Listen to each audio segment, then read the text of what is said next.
늦은 밤 주방 수도꼭지에서 떨어지는 물방울 소리가 깊은 정적을 깨뜨립니다. 한지수는 피로감에 젖은 눈으로 설거지를 마저 하고 있었죠. 어깨가 무겁게 처진 채 그녀의 손가락은 접시 표면을 기계적으로 문지르고 있습니다. 10시간 넘는 회사 업무와 퇴근 후 서둘러 장을 보고 저녁을 차리고 설거지까지 모든 일상이 끝없는 순환처럼 느껴지는 밤이었어요. 설거지가 이게 뭐니? 내 친정에서 그렇게 배웠어? 거실에서 텔레비전을 보던 시어머니 강미순의 날카로운 목소리가 지수의 귓가를 때립니다.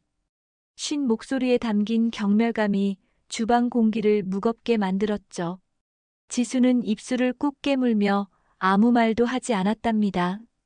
다만 손에 쥔 수세미를 더 세게 쥐었을 뿐이지요. 참자, 그냥 참자. 지수는 속으로 되뇌었습니다. 매일 밤 자신에게 건네는 주문 같은 말이었어요. 남편은 야근이라며 또 늦게 들어온다는 문자를 보냈고, 이 넓은 아파트에는 그녀와 시어머니만이 남아 있었죠. 요즘 며느리들은 다 그래. 편하게 살려고만 하지. 내가 너 나이 땐 애둘 키우면서도 시부모님 모시고 살림했다고. 시어머니의 혼잣말처럼 이어지는 잔소리에 지수의 어깨가 한층 더 처졌습니다.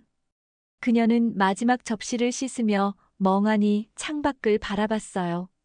아파트 단지의 불빛들이 하나둘 꺼져가는 모습이 눈에 들어왔습니다. 다른 집들은 이미 쉴 준비를 하고 있는데 지수의 하루는 아직도 끝나지 않았지요. 설거지를 마친 지수는 젖은 손을 대충 수건으로 닦고 거실로 나왔습니다. 시어머니 앞을 지나갈 때 고개를 숙이며 인사했지만 강미수는 텔레비전만 바라본 채 반응하지 않았어요. 내일 아침은 일찍 출근해야 해서 지금 준비해 놓을게요. 또 집안일은 누가 하고 나더러 하라고. 제가 미리 도시락 준비해 두고 가겠습니다. 저녁에는 일찍 들어올게요. 지수는 최대한 공손하게 대답했습니다. 시어머니의 기분을 상하게 하지 않으려는 습관이 몸에 배어 있었죠. 그래도 강미순의 표정은 늘 불만으로 가득 차 있었어요. 지수가 방으로 들어가려는 순간 휴대폰이 울렸습니다. 친정어머니였죠. 그 전화가 지수의 인생을 완전히 바꿀 거라곤 상상도 못했습니다. 지수야, 병원에 다녀왔어. 친정어머니의 목소리는 평소와 달리 무겁게 가라앉아 있었습니다. 지수는 심장이 빠르게 뛰는 것을 느꼈어요. 암이래. 말기래. 그 순간 지수의 세계가 무너져 내렸습니다. 눈물이 볼을 타고 흘러내렸지만 시어머니 앞에서 감정을 드러내지 않으려 화장실로 급히 달려갔죠. 문을 잠그고 나서야 흐느낌을 터뜨렸습니다. 혼자서 모든 것을 감당해야 한다는 무게가 그녀의 어깨를 짓눌렀어요. 다음 날부터 지수의 삶은 더욱 고단해졌습니다. 회사와 집안일에 더해 병원을 오가며 친정어머니를 간병해야 했죠. 시간은 항상 부족했고 잠은 사치가 되었습니다. 그럼에도 시어머니의 불평은 계속됐어요. 누가 그리 오래 병수발을 들어? 어차피 끝은 뻔한데. 친정어머니의 병세가 악화되던 어느 날 강미수는 아무렇지 않게 이런 말을 내뱉었습니다. 지수는 그 말을 듣는 순간 숨이 멎는 것 같았죠. 하지만 표정 하나 바꾸지 않고 묵묵히 저녁 식사 준비를 계속했습니다. 내면에서는 분노가 끓어올랐지만 겉으로는 아무 일도 없던 것처럼 행동했어요. 친정 어머니의 상태는 날이 갈수록 악화되었습니다. 항암 치료의 고통 속에서도 딸을 걱정하는 어머니의 모습에 지수의 마음은 더욱 아팠지요. 하루는 병실에서 어머니가 지수의 손을 꼭 잡으며 말했답니다. 지수야, 내가 고생이 많다. 시어머니한테 많이 힘들지? 지수는 고개를 가로저었습니다. 어머니에게 걱정을 끼치고 싶지 않았거든요. 하지만 친정 어머니는 딸의 마음을 꿰뚫어 보는 듯 했습니다. 엄마 걱정 말고 내 삶 살아. 너무 참지만 말고. 그 말이 친정 어머니가 지수에게 남긴 마지막 조언이 되었습니다. 이틀 후 어머니는 고통 없는 세상으로 떠났지요. 지수는 망연자실한 채 장례 절차를 진행했습니다. 남편은 겨우 조문만 하고 바로 회사로 복귀했고 그나마 친정 식구들이 곁에서 도와주었답니다. 장례식장에서 마지막 인사를 하는 날 시어머니 강미순도 마지못해 참석했어요. 하지만 그녀의 표정에서는 진심 어린 위로가 아닌 귀찮음이 역력했죠. 영정 사진 앞에서 형식적인 절을 올린 후 지수의 귀에 들리지 않게 중얼거렸습니다. 이제 정신 차리고 시댁에 더 충성해야지. 하지만 그 말은 지수의 귀에 또렷이 들어왔습니다. 차가운 충격이 등줄기를 타고 올라왔지요. 손을 꼭 쥐며 이를 악문 지수의 눈에는 더 이상 눈물이 맺히지 않았습니다. 대신 무언가가 그녀 안에서 단단하게 굳어가고 있었지요. 장례를 마치고 집으로 돌아온 후 지수는 겉으로는 평소와 같은 일상을 이어갔습니다. 하지만 내면에서는 서서히 변화가 일어나고 있었지요. 더 이상 시어머니의 모진 말에 상처받지 않았어요. 마치 두꺼운 껍질이 그녀를 감싸고 있는 것처럼 말입니다. 세월은 빠르게 흘러갔습니다. 지수는 점점 더 자신만의 방식으로 상황을 통제하는 법을 배웠죠. 회사에서는 승진을 거듭했고 자신만의 수입으로 작은 경제적 자유를 누리기 시작했어요. 시어머니의 간섭에도 미소로 대응하면서도 자신만의 경계선을 명확히 그었습니다. 그로부터 새해가 지난 어느 날이었습니다. 병원 검진을 받던 강미순이 갑자기 쓰러져 응급실에 실려갔다는 연락을 받았지요. 지수는 즉시 회사를 나와 병원으로 향했습니다. 진단 결과는 충격적이었어요. 말기 간암이었죠. 의사의 설명을 듣는 동안 지수의 표정은 놀랍도록 차분했습니다. 남편은 충격으로 흐느끼고 있었지만 지수의 눈가에는 눈물 한 방울 맺히지 않았지요. 오히려 그녀의 입가에는 희미한 미소가 스쳤어요. 이제 제 차례네요. 지수는 조용히 중얼거렸습니다. 남편은 그 말을 듣지 못했지만 병상에 누운 강미순의 눈이 순간 커졌습니다. 그녀는 며느리의 얼굴에서 이전에 본 적 없는 표정을 발견했지요. 그 순간 강미순은 불안감을 느꼈을지도 모릅니다. 지수는 가장 먼저 나서서 시어머니의 간병을 자처했어요. 남편은 아내의 헌신적인 모습에 감동했고 바쁜 일을 핑계로 병원 출입을 줄였습니다. 그렇게 시어머니의 병실은 주로 지수와 강미순 둘만의 공간이 되었지요. 병실 문이 열리고 지수가 점심 도시락을 들고 들어왔습니다. 강미수는 창밖을 바라보던 시선을 천천히 며느리에게로 옮겼지요. 지수의 표정에는 친절함이 묻어 있었습니다만 그 눈빛은 차갑게 느껴졌어요. 어머니, 점심 드세요. 제가 직접 만든 건강식이랍니다. 지수는 도시락을 펼치며 밝게 말했습니다. 유기농 채소와 현미밥, 그리고 간에 좋다는 약선 재료들이 정갈하게 담겨 있었지요. 간호사가 병실을 지나가며 이 모습을 보고 미소 지었습니다. 저런 정말 모범적인 며느리네요. 어머님, 복 받으셨어요. 간호사의 말에 지수는 겸손하게 고개를 숙였지만 강미순의 얼굴은 굳어 있었어요. 간호사가 나가자 분위기가 순식간에 변했습니다. 지수의 표정에서 미소가 사라졌지요. 드시는 척이라도 하세요. 간호사들이 저를 칭찬할 때마다 어머님 속이 쓰리죠. 강미수는 젓가락을 집어들려다 멈추었습니다. 지수의 말은 마치 독이 묻은 바늘처럼 날카로웠어요. 지수야. 제 이름을 부르지 마세요.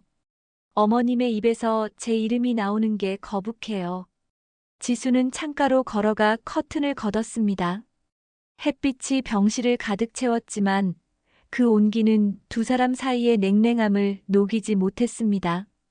강미수는 도시락을 멍하니 바라보며 입을 열었어요. 내가 왜 이러니? 왜라뇨? 저는 그저 며느리 역할을 충실히 하고 있을 뿐입니다. 다만, 어머님이 저에게 가르쳐 주신 방식대로요. 지수는 창밖을 바라본 채 대답했지요. 그녀의 목소리에는 어떤 감정도 실려 있지 않았습니다. 마치 오래전에 모든 감정이 말라버린 것 같았어요. 어머님 기억나세요? 제 친정 어머니가 돌아가시던 날 어머님이 하셨던 말씀. 이제 정신 차리고 시댁에 더 충성해야지라고 하셨죠? 그래서 제가 정신 차렸습니다. 강미순의 얼굴이 창백해졌습니다. 자신이 던진 말들이 지금 자신에게 돌아오고 있다는 사실을 깨닫기 시작했지요. 물 좀. 강미순이 힘없이 말했습니다. 지수는 천천히 고개를 돌려 시어머니를 바라봤어요. 그리고 의도적으로 느린 동작으로 물병을 집어들었지요. 아, 바빠서요. 조금만 참으세요. 어머님, 제 친정 어머니가 물 달라고 하실 때 어머님은 그렇게 말씀하셨잖아요. 그런 것도 참아야지. 암 환자가 다 그렇지 뭐라고요. 강미수는 말문이 막혔습니다. 그녀의 눈에 공포의 기색이 어렸지요. 지수가 모든 것을 기억하고 있다는 사실이 두려웠을 겁니다. 병실 밖에서 발소리가 들렸습니다. 지수는 재빨리 표정을 바꾸고 물컵을 강미순의 입에 가져다 댔어요. 문이 열리고 남편이 들어왔지요. 여보, 어머니 좀 어때? 많이 힘드신가 봐요. 음식도 잘 못 드시네요. 지수는 걱정스러운 표정으로 대답했습니다. 남편은 아내의 어깨를 다정하게 토닥였지요. 넌 정말 대단해. 회사 일에 집안일에, 어머니 간병까지. 내가 도와줘야 하는데. 괜찮아요. 제가 할 수 있어요. 그것보다 당신 식사는 했어요? 내가 도시락 하나 더 싸왔으니까 같이 먹어요. 지수는 남편을 병실 밖으로 이끌었습니다. 문이 닫히기 직전 그녀는 강미순을 향해 의미심장한 미소를 지었습니다. 그 미소에 담긴 메시지는 명확했어요. 이제 내가 모든 것을 통제한다는 의미였죠. 시간이 흐를수록 지수의 복수는 더욱 교묘해졌습니다. 겉으로는 누구보다 헌신적인 며느리였지만 두 사람만 있을 때는 철저히 다른 모습을 보였지요. 약 복용 시간을 조금씩 늦추거나 병실, 온도를 강미순이 불편하게 느낄 정도로 조절하는 등 눈에 띄지 않는 방식으로 시어머니를 괴롭혔어요. 그러면서도 의사와 간호사들에게는 완벽한 며느리 이미지를 구축했습니다. 모두가 지수를 칭찬할수록 강미수는 더욱 고립되었죠. 시어머니가 자신의 상황을 누군가에게 호소하려 해도 아무도 그녀의 말을 믿지 않을 거라는 확신이 있었습니다. 어느 날 밤 강미순이 지수의 손을 잡으며 떨리는 목소리로 말했어요. 지수야, 내가 잘못했다. 용서해줘. 지수는 강미순의 손을 뿌리치며 냉랭하게 대답했습니다. 용서요? 너무 이른 것 같은데요. 어머님의 고통은 이제 시작일 뿐이에요. 그 말을 듣는 강미순의 눈에 절망감이 깃들었죠. 시어머니의 약해진 모습을 보며 지수는 희미한 만족감을 느꼈습니다. 오랫동안 쌓였던 분노와 원망이 조금씩 해소되는 듯 했어요. 다음 날 담당 의사가 지수를 불러 상담했습니다. 강미순의 상태가 급격히 나빠지고 있다는 소식이었죠. 앞으로 한 달이 고비가 될 겁니다. 가정에서 간병하실 의향은 있으신가요? 의사의 질문에 지수는 망설임 없이 고개를 끄덕였어요. 이것은 그녀의 계획에 완벽하게 들어맞는 전개였으니까요. 당연히 모시고 갈 겁니다. 어머니를 위해서라면 무엇이든 하겠습니다. 병원 로비에서 남편을 만난 지수는 의사와 나눈 대화를 전했습니다. 남편은 걱정스러운 표정으로 물었어요. 집에서 간병하는 게 가능할까? 내가 많이 힘들 텐데. 지수는 담담하게 대답했습니다. 여보, 어머니가 저 때문에 불편해하시면 요양병원으로 모실까요? 그 말에 남편은 아내의 손을 꼭 잡았죠. 아니야. 내가 그렇게 생각해줘서 고마워. 어머니도 분명 집에 계시는 게 좋으실 거야. 강미수는 일주일 후 퇴원했습니다. 지수는 집에 한 방을 병실처럼 꾸며놓았어요. 산소통과 의료기기들, 그리고 각종 약품들로 가득 찬 공간은 마치 작은 병원 같았죠.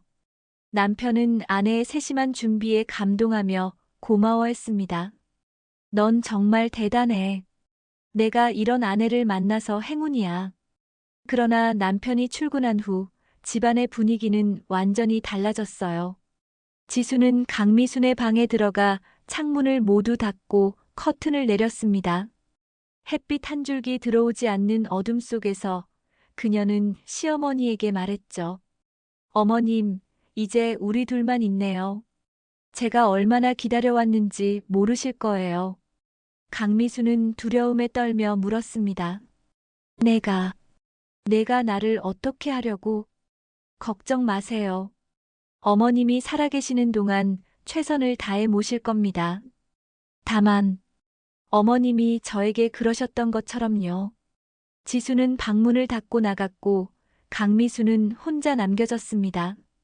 창문이 닫혀 공기가 답답했지만, 몸이 약해진 강미수는 스스로 일어나 창문을 열 힘조차 없었지요.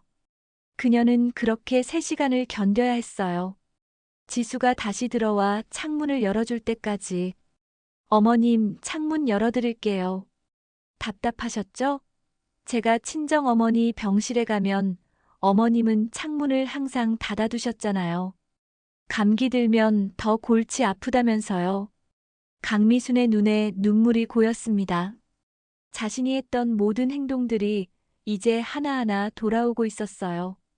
그리고 더 고통스러운 것은 이 모든 것을 지수가 기억하고 있다는 사실이었죠. 집에서의 간병은 지수에게 더 많은 통제력을 주었습니다. 그녀는 남편에게는 완벽한 아내와 며느리 역할을 했고 가끔 방문하는 친척들에게도 헌신적인 모습만 보였어요. 하지만 아무도 없을 때는 강미순을 철저히 무시하거나 일부러 더 아프게 하는 말들을 했습니다. 어머님 기억나세요? 제가 유산했을 때 어머님이 하셨던 말씀. 애도 제대로 못 낳는 년이라고 하셨죠? 그때 제 마음이 얼마나 아팠는지 아세요? 강미수는 충격에 빠진 표정으로 지수를 바라봤어요. 그때 일을 지수가 여전히 기억하고 있다니. 사실 강미순도 그 말을 한 것을 후회했었지만 자존심 때문에 사과하지 못했던 것이죠. 미안해. 이제 와서 미안하다고요? 너무 늦었어요. 어머님은 저에게 영원히 갚을 수 없는 상처를 주셨습니다. 지수는 냉정하게 말했습니다. 그녀의 눈에는 감정이라곤 찾아볼 수 없었어요. 마치 모든 것이 계산된 복수극의 일부인 것처럼. 시간이 흐르면서 강미순의 상태는 더욱 악화되었습니다. 지수는 겉으로는 완벽한 간병인이었지만 그 이면에는 치밀한 계획이 있었지요. 그녀는 조금씩 남편과 시어머니 사이에 틈을 만들기 시작했습니다. 여보, 어머님이 당신 얼굴 보고 싶어 하시는데 오늘은 좀 일찍 들어올 수 있어요? 지수는 자주 이런 말을 남편에게 했고 그러면 남편은 서둘러 귀가했습니다. 하지만 그가 도착했을 때 강미수는 이미 진정제를 맞고 깊이 잠들어 있었죠. 이런 일이 몇 번 반복되자 남편은 실망감을 감추지 못했어요. 어머니가 날 보고 싶어 하신다더니 매번 주무시네. 당신이 오기 전까진 계속 찾으셨는데 아마 너무 피곤하셨나 봐요. 암 환자들은 컨디션이 자주 변하잖아요. 지수는 안타까운 표정으로 말했습니다. 그리고 남편이 보지 않을 때 강미순에게 필요 이상의 진정제를 투여했다는 사실은 아무도 몰랐지요. 이런 식으로 지수는 남편이 어머니와 의미 있는 대화를 나눌 기회를 계속해서 차단했습니다. 한편 지수는 자신의 다음 단계를 위한 준비도 착실히 해나갔어요. 그녀는 비밀리에 변호사를 만나 이혼에 대한 상담을 받기 시작했습니다. 시어머니가 남겨놓은 증거들, 모욕적인 메시지, 녹음된 폭언들을 하나하나 정리했지요. 또한 자신이 얼마나 헌신적으로 시어머니를 간병했는지를 증명할 수 있는 자료들도 확보했습니다. 이 정도면 충분할까요? 재산 분할에서 유리한 위치를 점할 수 있을까요? 지수는 차분하게 변호사에게 물었어요. 변호사는 그녀가 모은 자료들을 검토한 후 고개를 끄덕였습니다. 충분합니다. 귀하는 정신적 학대의 피해자임과 동시에 학대한 시어머니를 헌신적으로 간병한 며느리로서 법원의 동정을 살 수 있을 겁니다. 지수의 입가에 희미한 미소가 번졌지요. 모든 것이 그녀의 계획대로 흘러가고 있었습니다. 집에 돌아온 지수는 강미순의 방으로 들어갔어요. 시어머니는 창밖을 바라보며 멍하니 앉아 있었습니다. 예전의 강인하고 위압적인 모습은 온데간데 없이 사라졌죠. 대신 왜소하고 연약한 노인만이 남아 있었어요. 어머님, 약 드실 시간이에요. 지수는 평소와 같은 목소리로 말했습니다. 강미수는 천천히 고개를 돌려 며느리를 바라봤어요. 그녀의 눈에는 이제 분노도 두려움도 없었습니다. 단지 깊은 체념만이 깃들어 있었죠. 지수야, 내가 이렇게 변할 줄 몰랐다. 제가 변한 게 아니에요. 원래부터 이랬죠. 다만 어머님이 저를 제대로 보지 않으셨을 뿐이에요. 강미수는 약을 받아들며 한숨을 내쉬었습니다. 내가 많이 잘못했구나. 이제와 깨달으셨네요. 하지만 이미 늦었습니다. 그때 거실에서 현관문이 열리는 소리가 들렸어요. 남편이 예상보다 일찍 돌아온 것이었습니다. 지수는 재빨리 표정을 바꾸고 다정한 목소리로 말했지요. 어머님, 아드님이 오셨네요. 기뻐하실 거예요. 남편이 방에 들어왔을 때 지수는 시어머니의 이마에 수건을 얹어주고 있었습니다. 완벽한 며느리의 모습이었죠. 남편은 감동한 눈빛으로 아내를 바라봤어요. 그날 밤 남편이 잠든 후 지수는 조용히 침대에서 빠져나왔습니다. 그녀는 거실로 나와 노트북을 펼쳤어요. 이혼 소송장의 초안을 작성하기 시작했지요. 모든 것이 완벽하게 준비되어야 했습니다. 이제 곧 끝나간다. 지수는 생각했어요. 그동안의 인내와 연기가 곧 결실을 맺을 터였습니다. 그녀는 화면에 비친 자신의 모습을 바라봤어요. 눈빛은 차갑게 빛났지만 마음 한구석에서는 이상한 공허함이 느껴졌습니다. 정말 이것이 그녀가 원하던 것일까요? 다음 날 아침, 지수는 평소보다 일찍 일어나 남편의 아침 식사를 준비했습니다. 테이블에 앉은 남편은 아내가 건네는 커피를 받아들며 미소 지었어요. 당신 요즘 많이 피곤해 보여. 어머니 간병하느라 힘들지? 지수는 조용히 고개를 저었습니다. 괜찮아요. 제가 할 수 있는 일이니까요. 그녀의 표정은 담담했지만 머릿속에서는 이미 다음 단계를 계획하고 있었죠. 남편이 출근한 후 지수는 강미순의 방으로 향했습니다. 시어머니는 창가에 앉아 있었어요. 햇빛이 그녀의 야윈 얼굴을 비추고 있었죠. 한때 거만함으로 가득 찼던 얼굴은 이제 질병으로 인해 깊게 파인 주름으로 덮여 있었습니다. 어머님, 오늘 기분은 어떠세요?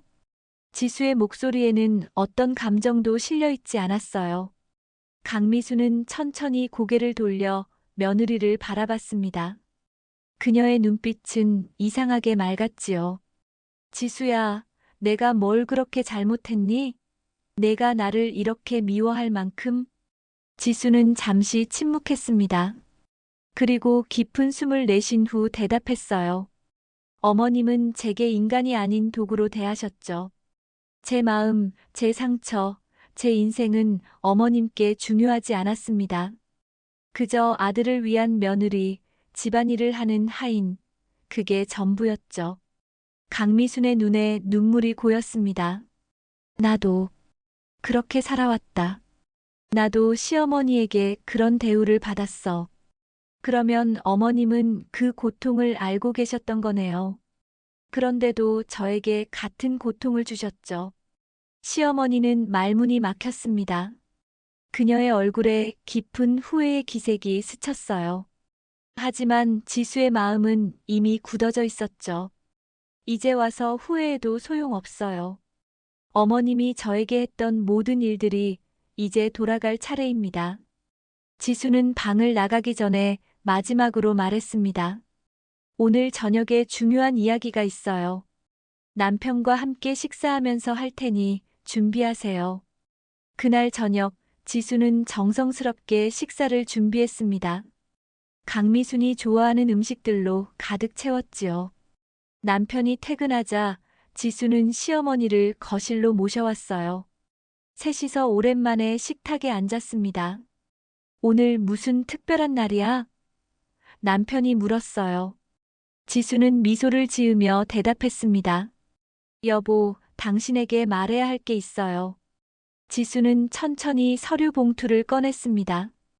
그 안에는 이혼 소송장이 들어 있었죠. 남편의 표정이 굳어졌습니다. 이게 무슨 뜻이야? 더 이상 이렇게 살 수 없어요. 당신과 어머님에게 상처받으며 보낸 시간들이 너무 길었어요. 남편은 충격에 휩싸인 채 서류를 훑어봤습니다. 그의 눈이 점점 커졌어요. 지수가 첨부한 증거들, 시어머니의 폭언, 남편의 무관심, 정신적 학대의 흔적들, 모든 것이 거기에 담겨 있었습니다. 지수야, 우리 다시 생각해보자. 이건 이미 결정했어요. 당신은 늘 어머님 편이었죠. 저의 고통은 한 번도 보지 못했어요. 강미수는 겨우 말문을 열었습니다. 아들아, 이건 다 내 잘못이야. 내가 지수에게 너무 못되게 굴었어. 시어머니의 고백에 남편은 더욱 혼란스러워 보였어요. 그는 어머니와 아내 사이를 번갈아 바라봤습니다. 엄마, 정말인가요? 지수가 말한 것처럼 그렇게 했어요? 강미수는 천천히 고개를 끄덕였습니다. 지수의 계획에는 없던 일이었죠. 시어머니가 자신의 잘못을 인정할 거라고는 예상하지 못했으니까요. 날 용서해다오, 지수야. 내가 정말 미안하다. 시어머니의 진심 어린 사과에 지수는 잠시 당황했어요. 그토록 오랜 시간 기다려온 순간이었지만 왜인지 마음 한구석이 불편했습니다. 남편은 깊은 한숨을 내쉬며 말했어요. 지수야, 난 내가 이렇게 힘들었던 줄 몰랐어. 미안해. 그날 밤 지수는 잠을 이루지 못했습니다. 남편은 소파에서 밤을 보내기로 했고 집 안에는 묘한 긴장감이 감돌았어요. 창문으로 비치는 달빛 아래 지수는 자신의 계획을 다시 한번 점검했습니다. 모든 준비는 완벽했지만 시어머니의 예상치 못한 사과가 그녀의 마음에 작은 균열을 일으켰지요. 정말 이게 내가 원하는 결말일까? 지수는 스스로에게 물었습니다. 그동안의 모든 행동은 복수심에서 비롯된 것이었죠. 하지만 이제 와서 복수가 완성되는 순간 그녀는 이상한 공허함을 느꼈어요. 아침이 되자 남편은 무거운 표정으로 지수에게 다가왔습니다. 지수야, 우리 좀 이야기할 수 있을까? 두 사람은 거실에 앉았어요. 남편은 한동안 말을 꺼내지 못하다가 마침내 입을 열었습니다. 어젯밤 내내 생각했어. 내가 얼마나 힘들었을지. 나는 정말 몰랐어. 그동안 내 편이 되어주지 못해서 미안해. 지수는 남편의 말을 묵묵히 들었습니다. 그의 눈에는 진심이 담겨 있었지만 지수의 마음은 이미 멀리 떠난 듯 했죠. 이혼에 대해서 내가 정말 그걸 원한다면 나는 존중할게. 하지만 우리가 다시 한번 기회를 가질 수는 없을까? 지수는 천천히 고개를 저었습니다. 너무 늦었어요. 저는 이미 결정했어요. 그때 강미순의 방에서 소리가 들렸어요. 남편이 급히 달려갔고 지수도 뒤따랐습니다. 시어머니는 바닥에 쓰러져 있었지요. 구급차가 도착했을 때 강미수는 이미 의식을 잃은 상태였어요. 병원에 도착한 후 의사는 심각한 표정으로 말했습니다. 병세가 급격히 악화되었습니다. 앞으로 일주일을 넘기기 어려울 것 같습니다. 남편은 충격에 빠져 주저앉았고 지수는 이상하게 무감각한 상태로 그 광경을 지켜봤어요. 이것이 그녀가 원했던 것이었을까요? 강미순의 고통스러운 최후. 병실에서 홀로 남겨진 시어머니는 산소 마스크를 쓴 채 힘겹게 숨을 쉬고 있었습니다. 지수는 조용히 병실에 들어가 강미순 곁에 앉았어요. 시어머니는 눈을 간신히 뜨고 며느리를 바라봤지요. 지수야, 말씀하지 마세요. 기력이 더 떨어질 거예요. 강미수는 힘겹게 손을 들어 지수의 손을 잡으려 했습니다. 지수는 처음에는 주저했지만 결국 시어머니의 마른 손을 잡아주었어요. 미안. 정말 미안해. 시어머니의 눈에서 눈물이 흘러내렸습니다. 그 순간 지수의 마음속 단단한 벽이 미세하게 흔들렸어요.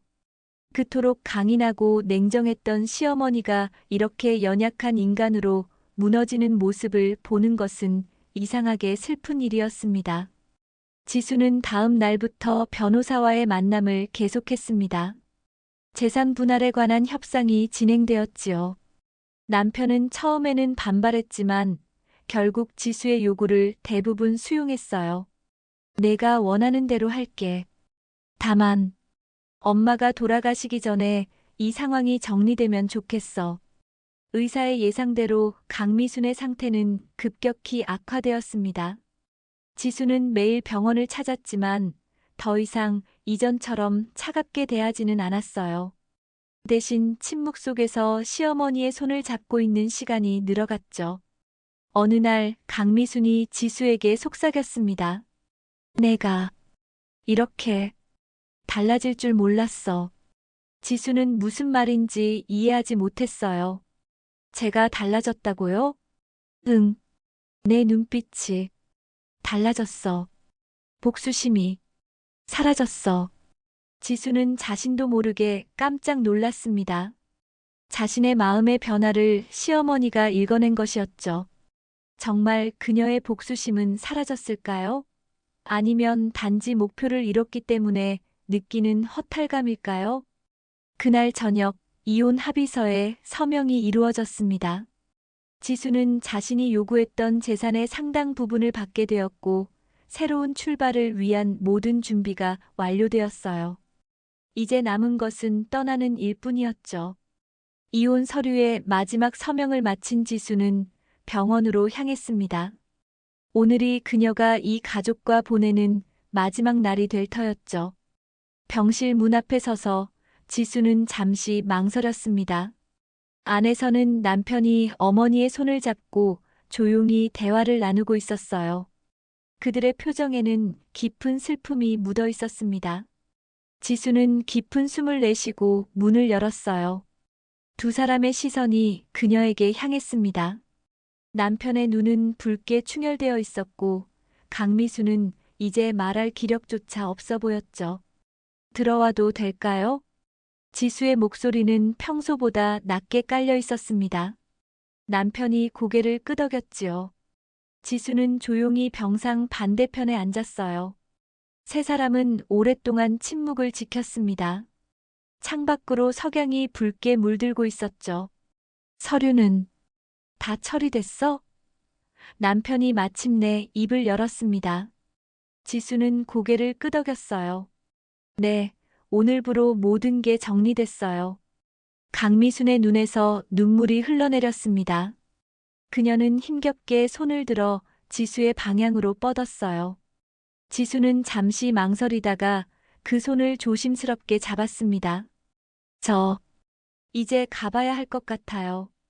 지수가 자리에서 일어나려 하자 강미순이 그녀의 손을 더 꽉 잡았습니다. 시어머니의 눈빛에는 간절함이 담겨 있었죠. 그녀는 마지막 기력을 다해 속삭였습니다. 용서 해줄 수 있니? 지수는 시어머니의 눈을 바라봤습니다. 그토록 오랫동안 그녀를 괴롭혔던 증오와 복수심이 이상하게도 희미해지는 것을 느꼈어요. 남은 것은 그저 피곤함 뿐이었습니다. 어머님, 저는 이미 제 삶을 되찾았어요. 그것으로 충분합니다. 강미순의 눈에 안도감이 스쳤습니다. 그녀는 천천히 눈을 감았고 지수의 손에서 힘이 빠져나갔어요.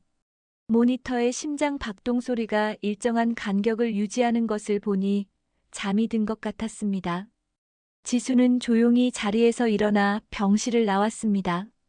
남편이 뒤따라 나왔죠. 이게 정말 내가 원하는 거니? 남편의 목소리는 떨리고 있었습니다.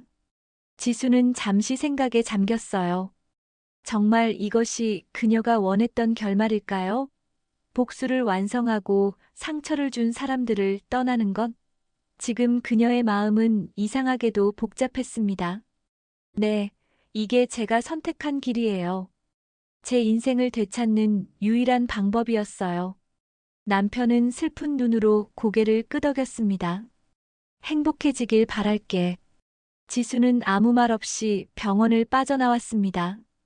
바깥 공기가 그녀의 얼굴을 스쳤어요.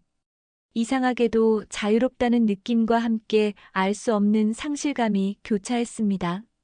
그로부터 일주일 후 지수는 강미순의 장례식 소식을 들었습니다. 그녀는 참석하지 않았어요. 대신 그날 새로 구한 아파트의 창가에 서서 멀리 하늘을 바라봤죠. 이제야 자유롭네요. 지수는 혼잣말로 중얼거렸습니다. 그러나 그 말에는 예상했던 승리감이나 해방감보다는 묘한 공허함이 느껴졌어요. 그녀가 계획했던 복수는 완벽하게 이루어졌습니다.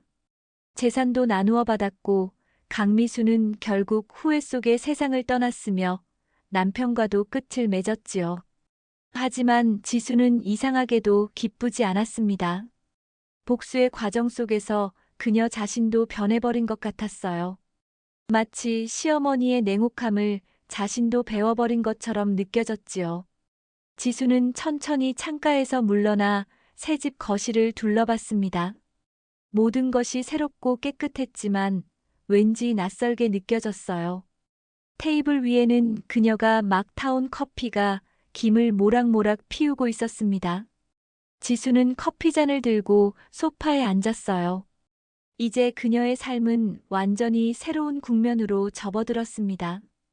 더 이상 누구에게도 속박되지 않는 자유. 하지만 그 자유 속에서 그녀는 무엇을 할 것인가? 내가 정말 원했던 건 단순한 복수가 아니었는지도 몰라. 지수는 생각했습니다. 어쩌면 그녀가 진정으로 원했던 것은 인정받는 것이었을지도 모릅니다. 한 인간으로서 존중받고 자신의 상처와 감정을 이해받는 것. 그리고 아마도 용서하는 법을 배우는 것. 커피를 한 모금 마신 지수의 입가에 희미한 미소가 번졌습니다. 창밖으로 햇살이 비치며 그녀의 새로운 인생이 시작되고 있었습니다. 과거의 상처와 분노를 뒤로하고 이제 그녀는 자신만의 길을 걸어갈 준비가 되어 있었어요. 이제부터는 나를 위한 삶을 살아야겠다. 지수의 목소리는 이전과는 다른 단단함이 있었습니다. 복수가 아닌 치유를 향한 결심이었죠. 그녀는 창밖을 다시 한번 바라봤습니다. 푸른 하늘 아래 새로운 하루가 그녀를 기다리고 있었습니다.